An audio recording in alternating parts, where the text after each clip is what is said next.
Зачем нужна духовная музыка? О чем обсуждали на соборе русских и как провести крестопоклонную неделю? Об этом и не только вы узнаете в программе «Дорога к храму».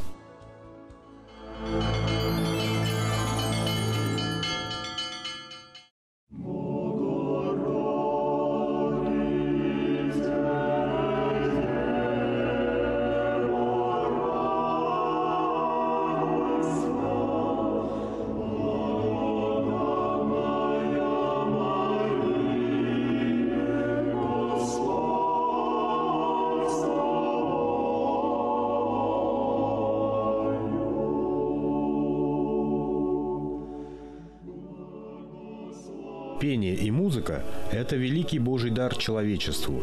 Мы часто пользуемся этим даром, но не задумываемся о его значении и богатстве.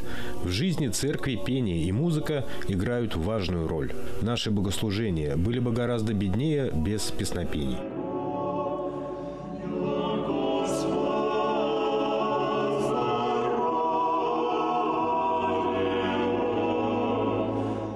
Церковное богослужение имеет две характеристики очень интересные. С одной стороны, оно логическое, от слова «логос» – слово. С другой стороны, оно лалическое, от слова «ля-ля-ля-ля-ля». То, что лялечки вот лалакают, детский лепет.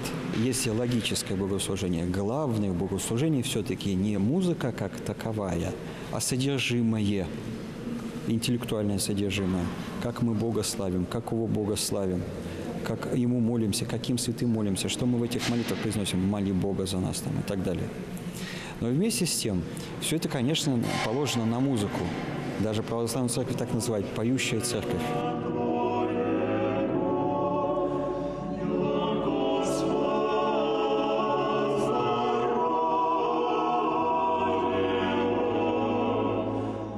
Когда человек слушает духовную музыку, что, наверное, приходит на ум? Ну, не хочется двигаться, да.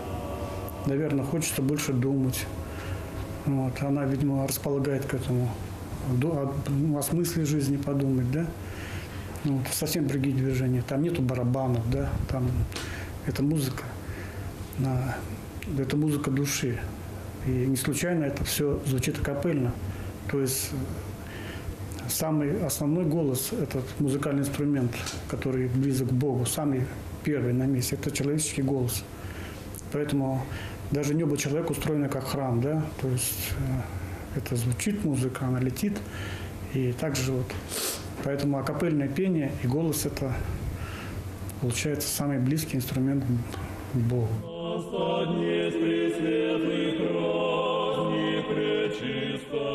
Еще до крещения на Руси в Киеве церковь святого Илии исповедовала христианскую веру, и богослужения в этой церкви сопровождались напевами Иоанна Дамаскина. Именно под звуки этих напевов было совершено крещение народа в водах Днепра.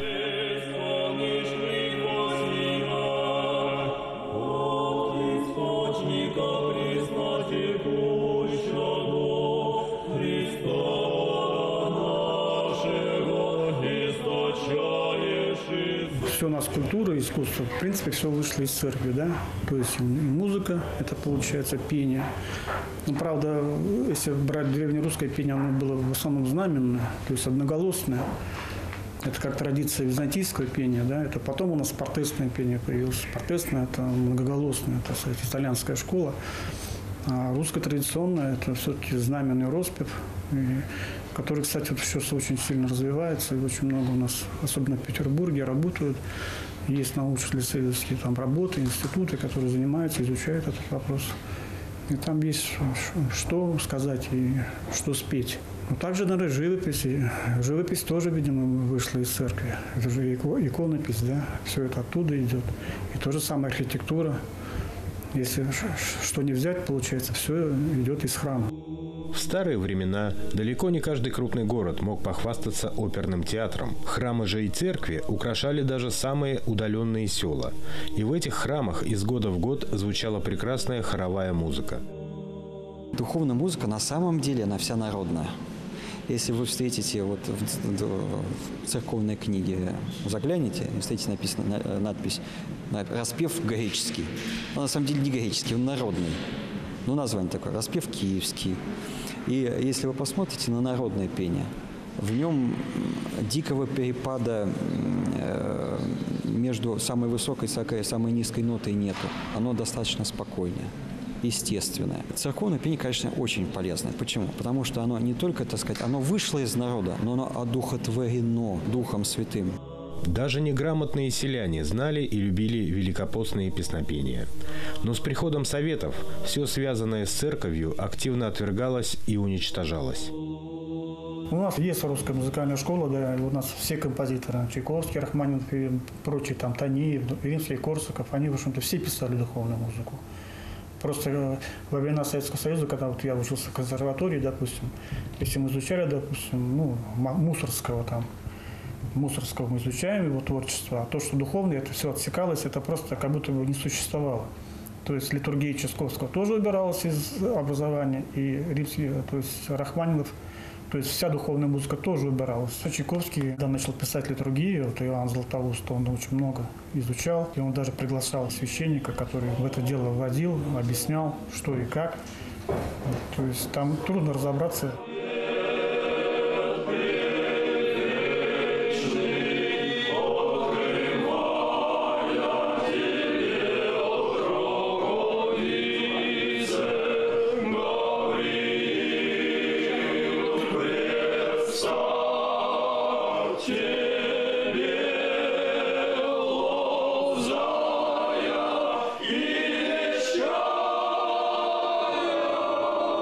В настоящее время тема духовной православной музыки находит свое развитие и возрождение. Годами забытая и униженная, она поднимается с колен и начинает сиять новыми красками.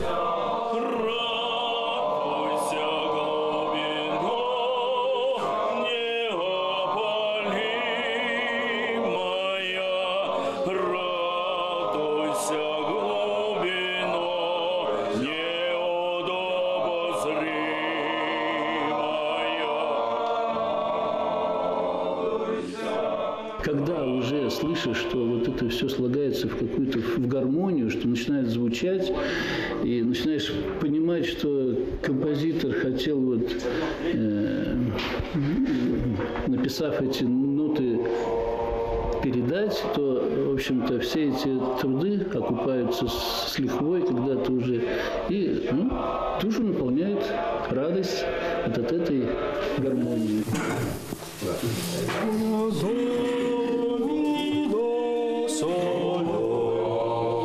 Звук все время вертикальный, баритон. Плюще. Поехали. В наше время нет четкого определения духовной музыки. Духовная музыка – это все многообразие музыкальных произведений, которое включает в себя и произведения для литургии, и песни под гитару. Единственное, что является объединяющим фактором – это смысловая нагрузка текста, несущая в себе идеологию православия. Есть, конечно, народные, а есть церковные композиторы. Церковные композиторы очень разнятся по своему стилю, духовному настрою. Но во всяком случае, все мегапопулярный автор епископ Феофан. Какой милость мира? Феофановская. Катавасия какая?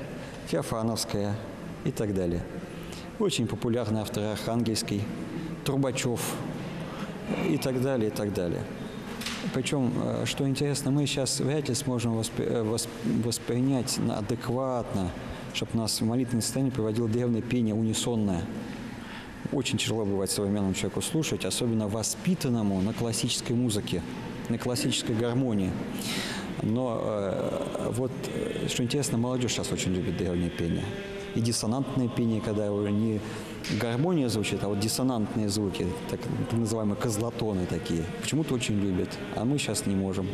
Но вот есть церковные композиторы, которые вот основную мелодию вот такого непонятного древнего пения гармонизируют. Эта мелодия тебя не отвлекает от молитвы, она тебя располагает к молитве. Вот один из современных авторов, очень знаменитых уже на данный момент, это монахиня Иулиания, которая является регентом в Минском соборе святых Петра и Павла в Минске.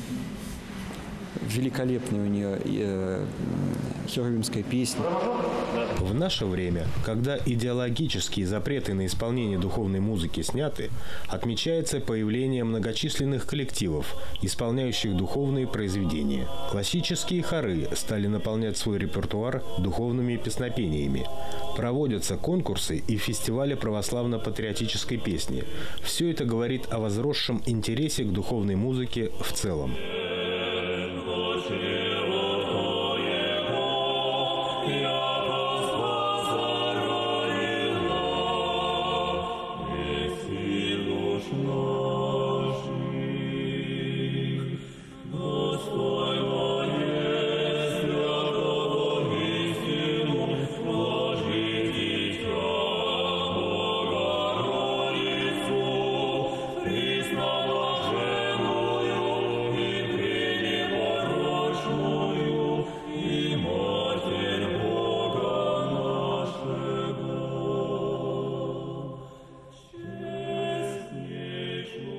Сразу вспомнил своего товарища. Он верующий человек и в последнее время зарабатывал себе на жизнь, то, что перегонял машины из Владивостока сюда.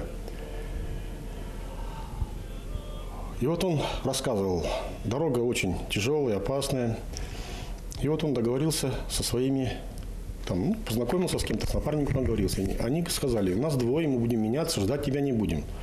Он говорит, я сколько смогу, буду у вас догонять.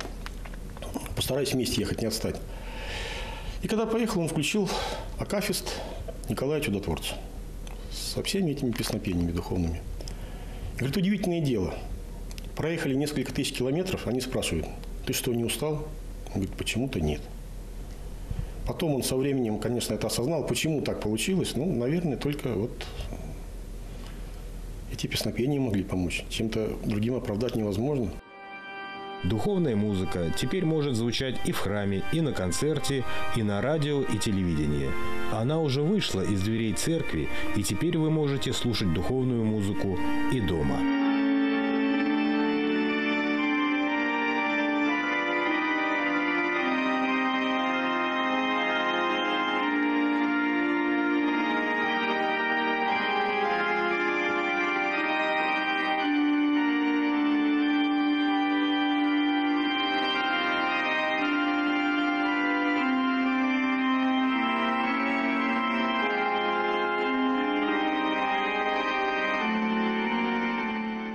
Все начинается с молитвы.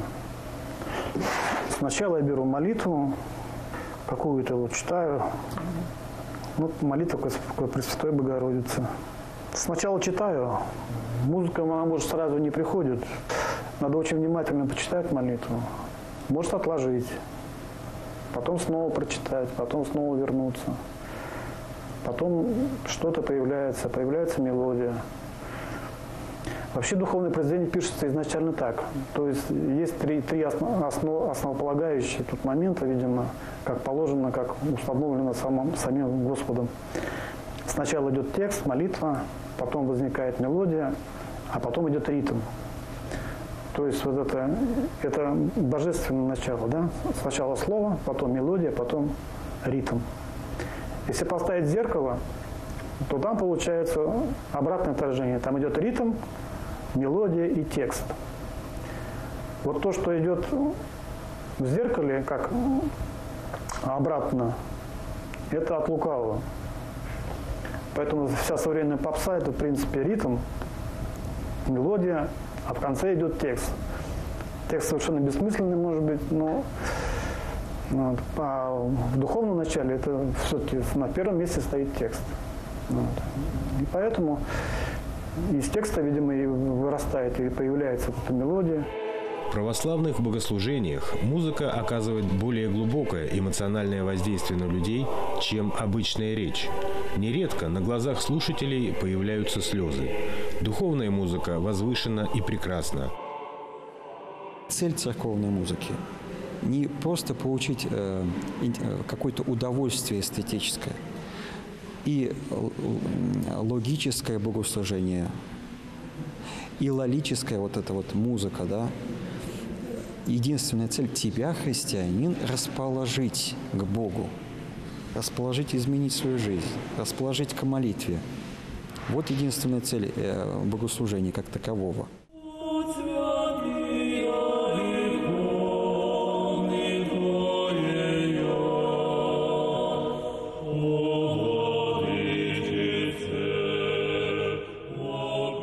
Пора задуматься и вслушаться в эту музыку, которая призвана не только увещевать, но и очищать, утешать и возвышать, чтобы ее шедевры заняли достойное место в культуре дней сегодняшних и грядущих. –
29 марта в концертном зале «Башкортостан» прошел 4-й съезд региональной общественной организации «Собор русских Башкортостана». В мероприятии приняли участие более 200 делегатов из городов и районов республики, представители органов власти, депутаты, руководители национально-культурных центров, духовенство традиционных конфессий и гости из других регионов. Башкортостанскую митрополию представляли митрополит Уфимский и Стерлитамакский Никон, епископ Салаватский и Кумертауский Николай и епископ Нефтекамский и Бирский Амвросий. С приветственным словом к собравшимся выступил глава Башкортостанской митрополии, управляющий Уфимской епархии Русской Православной Церкви, митрополит Уфимский и Стерлитамакский Никон. Кризисное явление в духовной жизни, культуре, в правовой сфере, в экономике современного общества напрямую связаны, как считает Церковь, с духовно-нравственным состоянием. Если мы хотим изменить эту ситуацию, то должны не только с высоких трибун, но и повседневно говорить о том, что нас объединяет, а не то, что нас разъединяет. И не только говорить, но и своими конкретными примерами в жизни и делами показывать наши братские отношения со всеми жителями. К сожалению, в современном обществе изменилась система ценностей. Крен появился в сторону материальных благ, а о душе забыли. Подрастающее поколение молодежь не имеет практически, к сожалению, об этом приходится говорить и констатировать, практически никакого понятия о чести, совести, долге, обязанностях перед семьей и родиной.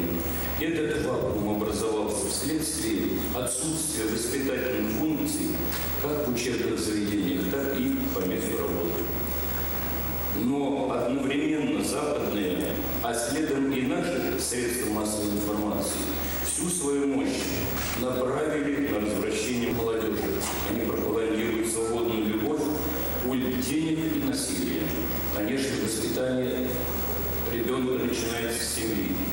Но ответственность за души наших детей и молодежи, их нравственное составляющая лежит не только на родителях, но и на всех нас, и на всех социальных институтах, которые влияют на формирование личности молодого человека.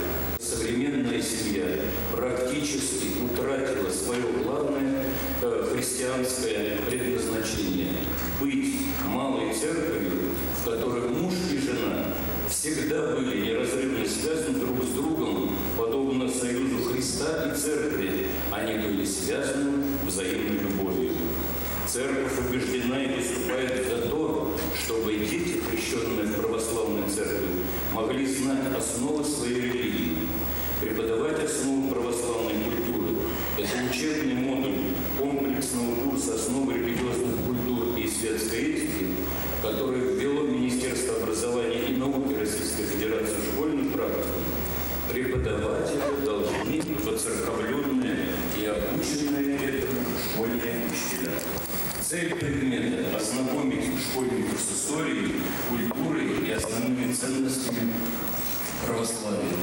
И дети наши должны знать не только православие, но должны знать и основы и культур, и традиционных верований наших традиционных конфессий. На съезде обсуждались вопросы, касающихся состояния русского языка и культуры, возрождения духовности, укрепления межнационального согласия и нравственных проблем. Собор русских имеет две основные цели. Первое – это сохранить самобытность и уникальность русского этноса. И второе – активно участвовать в процессах взаимодействия с другими национальностями, населяющими Республику Башкортостан. Это наиболее актуально в современную эпоху, так как мир очень часто сталкивается с проблемами межцивилизационных, межнациональных, межэтнических конфликтов. Таким образом, Собор русских выступает как актуальная сила в республике, которая нацелена на то, чтобы сохранить мир, чтобы приумножить духовное благосостояние самих русских, чтобы развивалась русская нация как самобытный этнос в составе Российской Федерации. В рамках съезда состоялись выборы нового состава ревизионной комиссии и обновление состава исполкома. В ходе заседания в исполком Собора русских Башкортостана от Русской Православной Церкви был избран епископ Салаватский и Кумертауский Николай.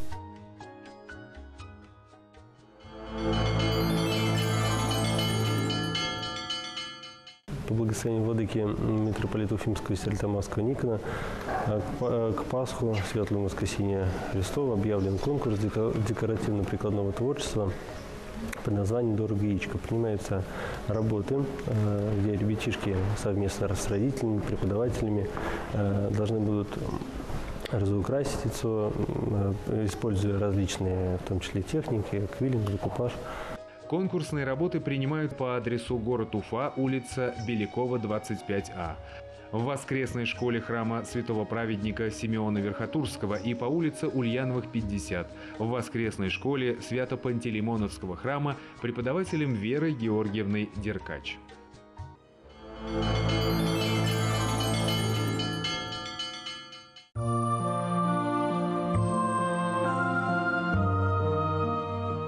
Идет Великий пост, он приближается к своей середине.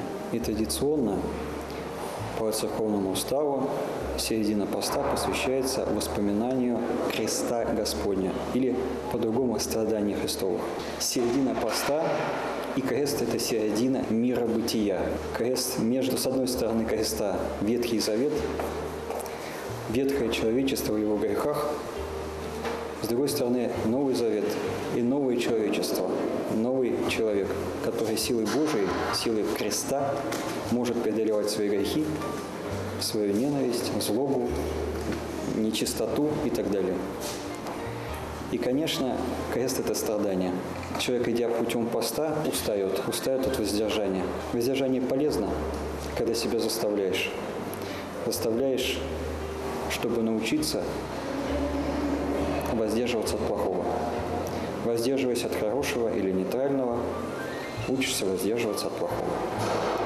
И вот, чтобы люди не надорвались, и дается такое воспоминание о Христе распятом, который сам страдал, но воскрес. И мы будем петь такое песнопение: «Христу Твоему поклоняемся, Владыка, и святое воскресенье Твое поем и славим». Страдания эти были не бесполезными, и благодаря этим страданиям мы живы духовно и телесно, мы воскресаем. Воскресное богослужение будет на середину храма изнесено животворящее древо креста Господня. Мы будем петь песнопение «Кресту Твоему поклоняемся, Владыка, и святое воскресенье Твое поем и славим». Традиционно церковный устав предписывает некое усиление поста в последующую за этим воскресеньем неделю.